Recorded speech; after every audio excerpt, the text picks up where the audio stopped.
cheat? Yeah, I think they were pretty good in possession. I think they, had more of the ball, which usually doesn't happen to us. So this is probably a game where we had a lot less of the ball tonight, and it was more about being good tactically to try to neutralize them. And I think we did a pretty good job of that. I think they had good possession, but they didn't really turn those into any very good goal-scoring chances, so that's important. During training, has Alex gotten better position-wise to be in front of goal, to put those away? It's 2 straight now he's scored. I think he's always been pretty good tactically. He's always worked his butt off. I think now it's gotten to a point where maybe his confidence is rising, and he trains a lot around the goal. He is always one of the type of guys that stays with Chris Harmus and does shooting, close in, outside the 18, things like that. So we always have a lot of young guys that are working on things like that, and it's nice to see him getting himself in the box and getting on the end of things.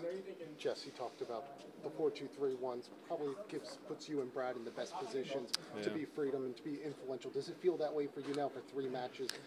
Yeah, I think that was an important reason why we went back to the 4-2-3-1. Brad and I are 2 of the more important players on the team, and if we can be in the best position to succeed, ultimately that's going to help the team. So Brad's been good the last few games. I think he just feels more confident and more consistent in the way he plays when he's up there by himself, moving along the back line and trying to get on the end of plays. So overall, yeah, I think the switchback has been pretty good. Personally, for you, why has it been so beneficial, that role in the center of the midfield? Well, there's the comfort level of me just being a player who's played in the center of midfield for most of my career, and then the fact that I get on the ball more. So I think in the last few games I've probably had more touches than I did in the previous games when I was playing in the 4-4-2. So that helps the team. I think me being on the ball is important for us. So the more I can see of the ball, I think the better off we will be. Did the injury to Artur kind of like deflate them a little bit so you can take advantage of the first opportunity you had to score? Maybe. I don't know. It looked pretty. He looked to be in a lot of pain, so we were all sad for him. No, we don't ever wish that to happen against anybody, any of our opponents. So I feel bad for him that 30 seconds into the game his night was done, and I wish he has a speedy recovery. How much did it help getting a goal 11 minutes in? How much does that help? Always helps.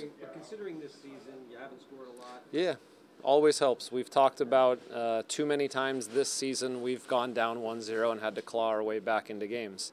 And how nice it would be for us for the way we play especially, to take an early lead and make teams actually come out of their shell against us and have to play a little bit more. And then they open up spaces for us to hit them a little bit, maybe when we pick off passes or on the counterattack. So, yeah, the way we play, it's always going to be important for us to score first. Not to be repetitive on the typical question, but of course, Royer converted the penalty. Yeah. Is it okay he takes it? You want to take it? Yeah, no, of course. He's the designated penalty taker right now, so I'm glad he stepped up and buried it. He did a really good job of putting some power behind it so that even the goalie got a hand on it, it still went in. So I'm very happy for him, happy for the team.